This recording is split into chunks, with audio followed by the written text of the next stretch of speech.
Bienvenue à tous pour notre Deep Dive du jour. On va se plonger dans une affaire de dopage qui secoue le monde du marathon en ce moment. Ah oui, un gros scandale avec la suspension de Vriment Kipkorir, vous savez. Kip Courir, bien sûr, le vainqueur du marathon de Sydney en 2024. Exactement. Lui, c'est une histoire qui fait beaucoup parler, surtout que le marathon de Sydney vient d'entrer dans le cercle très fermé. Des World Marathon Majors. Oui, voilà, les World Marathon Majors, ça change la donne. Tout à fait.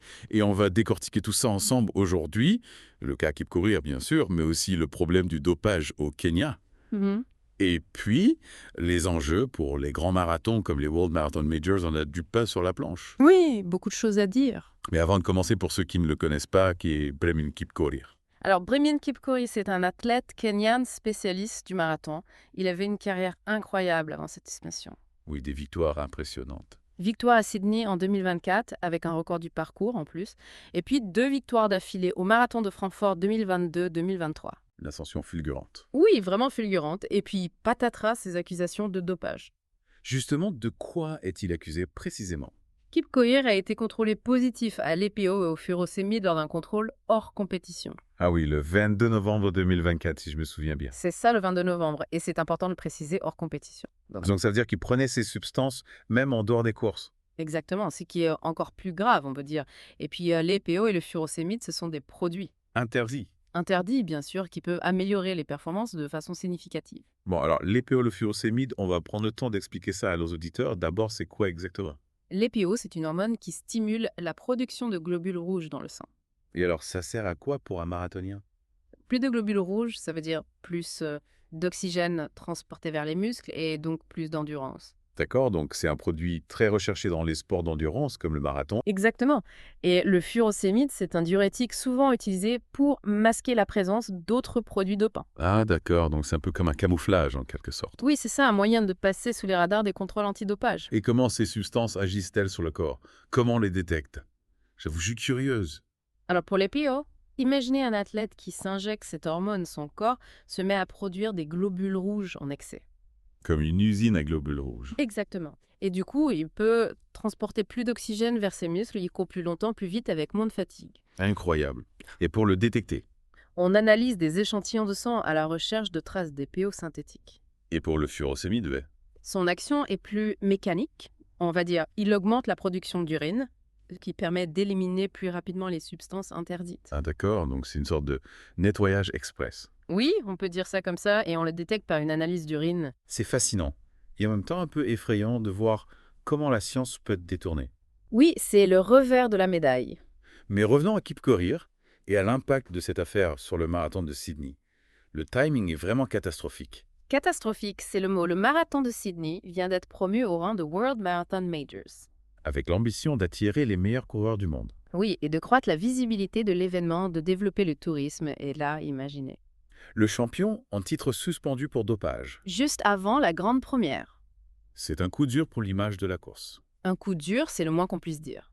Surtout que les organisateurs avaient de grandes ambitions, 38 000 coureurs attendus d'ici 2027. Oui, un impact économique considérable pour la ville. Et tout ça remis en question par cette affaire. Exactement, c'est un coup dur pour Sydney, pour l'Australie et pour le marathon en général. Et ça soulève des questions sur la crédibilité de l'événement, l'efficacité des contrôles antidopage. Tout à fait. Et puis, au-delà des conséquences immédiates, il y a la question de l'impact sur le long terme. Est-ce que les sponsors vont rester fidèles, Jay? Est-ce que les coureurs de haut niveau vont continuer à vouloir participer au marathon de Sydney-Verrate? Difficile à dire, l'avenir du marathon de Sydney dépendra beaucoup de la manière dont les organisateurs géreront cette crise. Oui, il va falloir faire preuve de transparence, de fermeté. Et d'engagement dans la lutte antidopage pour restaurer la confiance. Du public et des sponsors. Exactement. En parlant de lutte antidopage, cette affaire Kip Courir n'est malheureusement pas un cas isolé. Non loin de là. Le Kenya est sous surveillance depuis plusieurs années. Oui, en raison de nombreux cas de dopage. Il se souvient de Diana Kipchoge, La gagnante du marathon de Boston en 2021. déchu de son titre après un contrôle positif.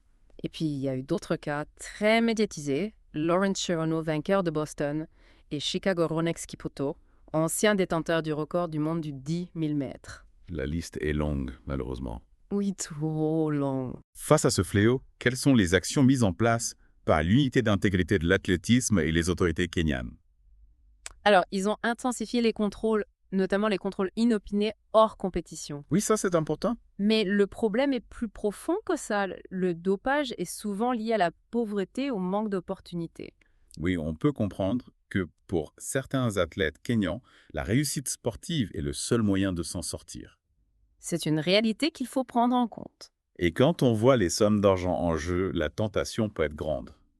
Brett Cloutier, le directeur de l'AAU, le disait lui-même dans une interview, les coureurs se promènent avec des signes dollars clignotants et il y a des gens qui leur disent « Nous pouvons vous faire courir plus vite ».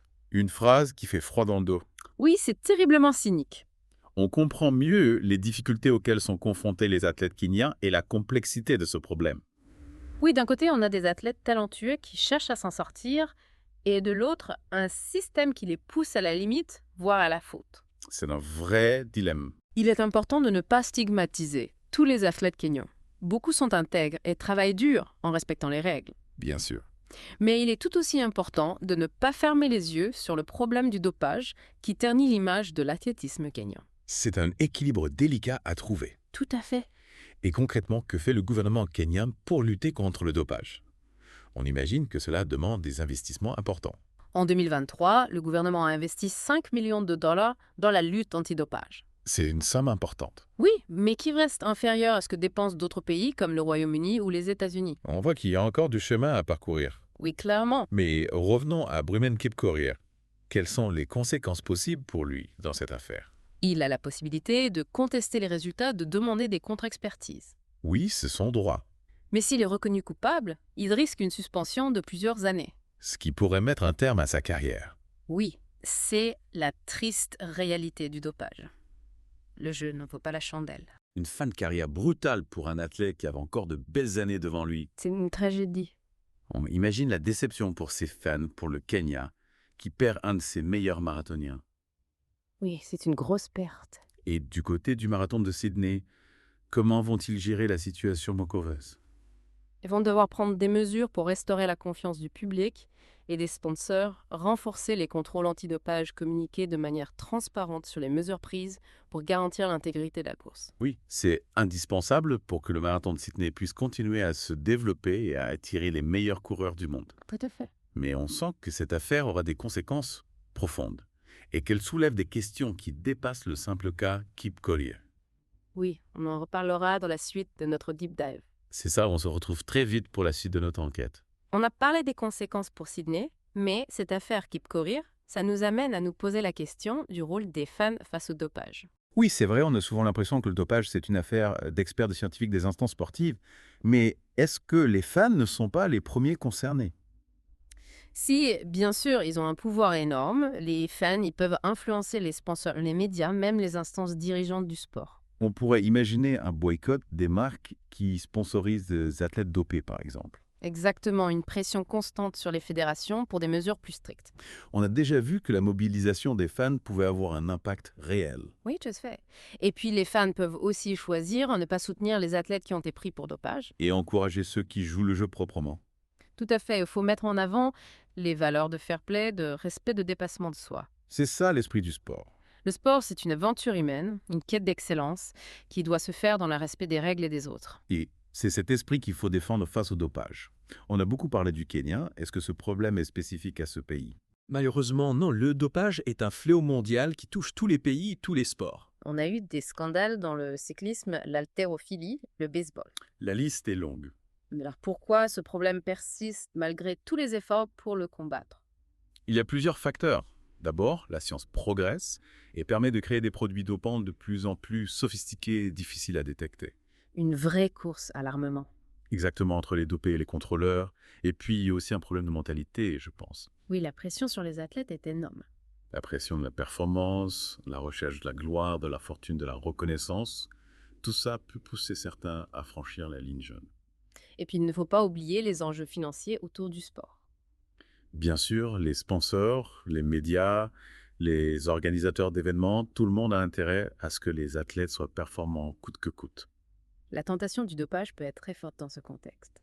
Surtout pour les athlètes qui viennent de pays pauvres où la réussite sportive est souvent le seul moyen d'échapper à la misère. C'est un cercle vicieux. Oui, mais attention, ça n'excuse pas le dopage, c'est une tricherie. une violation des règles du jeu, un manque de respect envers les autres athlètes. Et pour sa propre santé aussi. Bien sûr, les produits dopants peuvent avoir des effets secondaires graves à long terme. Sur le cœur, le foie, les reins. Sans parler des risques de dépendance de troubles psychologiques, le dopage est un fléau, il faut le dire et le redire. On a parlé de la responsabilité des fans, de la pression de la performance des enjeux financiers. Mais il y a un autre acteur important, les médias. Oui, et quel est leur rôle dans la lutte contre le dopage? Ils ont un rôle crucial, je pense. Oui, ils ont le pouvoir d'informer le public, de sensibiliser aux dangers du dopage, de dénoncer les cas de tricherie. Ils peuvent donner la parole aux experts, aux scientifiques. Aux médecins pour expliquer les mécanismes du dopage et ses conséquences. Mais on a parfois l'impression que les médias sont plus intéressés par le spectacle que par l'éthique. Oui, la recherche du sensationnel peut prendre le dessus. Les records, les victoires, on en parle beaucoup, mais on ferme les yeux sur les soupçons de dopage. Il est important que les médias adoptent une attitude responsable. Oui, traiter l'information sur le dopage de manière objective. Enquêter, dénoncer les pratiques douteuses, mettre en lumière les failles du système. C'est en jouant ce rôle de contre-pouvoir qu'ils peuvent contribuer à la lutte. Tout à fait. On a parlé de la responsabilité des athlètes, des fans, des instances dirigeantes du sport, des médias, mais au fond, quelle est la solution pour éradiquer le dopage? Je ne pense pas qu'il y ait une solution miracle. Non, sans doute pas. Le dopage est un problème complexe qui nécessite une approche multifactorielle. Il faut agir sur tous les fronts. La prévention, l'éducation. La répression, la recherche scientifique, la coopération internationale. Un vrai travail de titan. C'est un combat de longue haleine qui demande un engagement constant de la part de tous. Il ne faut jamais baisser les bras. Non, car l'enjeu est de taille. Préserver l'intégrité du sport. Garantir l'équité des compétitions, défendre les valeurs fondamentales du sport. Le respect des règles, le fair play, l'esprit d'équipe. Des valeurs qui sont essentielles dans la vie comme dans le sport. On explorait beaucoup de pistes dans cette deuxième partie. Oui, et on a encore beaucoup de choses à dire. On se retrouve très vite pour la troisième et dernière partie de notre Deep Dive. On parlera des solutions concrètes pour lutter plus efficacement contre le dopage. Bon, on a beaucoup parlé des causes, des conséquences, des responsabilités de chacun. Mais maintenant, parlons des solutions. Comment on fait pour lutter plus efficacement contre le dopage? Ah oui, la grande question. On a vu que c'est un problème complexe avec des ramifications partout, la science, l'économie, le social, l'éthique. Par où on commence, c'est ça? Améliorer les contrôles antidopage, c'est une évidence. On pourrait imaginer des contrôles plus fréquents, plus ciblés, en utilisant les dernières technologies. Oui, on parle beaucoup du passeport biologique de l'athlète. Est-ce que c'est la solution miracle? Alors, le passeport biologique, c'est un outil intéressant. Oui, ça permet de détecter des variations suspectes qui pourraient indiquer un recours au dopage, mais ça a ses limites, c'est coûteux à mettre en place, et ça ne détecte pas tous les types de dopage. Donc on ne peut pas se reposer uniquement sur la technologie, il faut agir sur le plan humain aussi. Exactement, la prévention, c'est essentiel. Informer les athlètes sur les dangers du dopage, les conséquences pour leur santé, leur carrière, leur réputation, et puis leur donner les moyens de réussir sans tricher. Oui, mais concrètement, comment on fait ça? Il faut un encadrement de qualité, un suivi médical, personnaliser un soutien psychologique, s'assurer qu'ils ont accès à une alimentation saine, à des conditions d'entraînement optimales, et puis il ne faut pas oublier l'entourage, les entraîneurs, les agents, les sponsors, eux aussi ont un rôle à jouer. On voit bien que la lutte contre le dopage, ça ne se limite pas au sport, hein. C'est un problème de société qui touche à l'éducation, à l'éthique, à la culture de la performance. Tout à fait. On vit dans une société où la réussite est souvent associée à la performance à tout prix. Il faut lutter contre cette culture du résultat à tout prix et remettre en avant les vraies valeurs du sport. Le fair play, le respect des règles, l'esprit d'équipe. Oui, c'est un message important à faire passer aux jeunes générations. Le sport, ça doit être un vecteur d'apprentissage, de dépassement de soi, de solidarité, pas une course au résultat. Exactement. Montrer aux jeunes qu'on peut prendre du plaisir à faire du sport sans être obsédé par la performance, que la vraie victoire, c'est de se dépasser soi-même dans le respect des règles et des autres. Face à ce défi, on a parfois l'impression de se battre contre des moulins à vent. Est-ce qu'on peut vraiment être optimiste pour l'avenir? Je crois qu'il faut l'être. La lutte contre le dopage, c'est un combat de longue haleine, mais il y a des raisons d'espérer. La prise de conscience est de plus en plus forte. Les contrôles sont plus efficaces, les sanctions plus sévères. Et puis, il y a une volonté collective de changer les choses, de promouvoir un sport propre. C'est encourageant, il faut continuer à agir, à sensibiliser, à innover le combat contre le dopage. C'est un marathon, pas un sprint, mais avec de la persévérance, on peut franchir la ligne d'arrivée. Absolument, l'avenir du sport en dépend. Merci beaucoup pour toutes ces réflexions, pour cet éclairage sur un sujet aussi complexe. Merci à vous. Et merci à vous, chers auditeurs, de nous avoir suivis dans ce deep dive. On se retrouve très vite pour explorer de nouveaux horizons. À bientôt.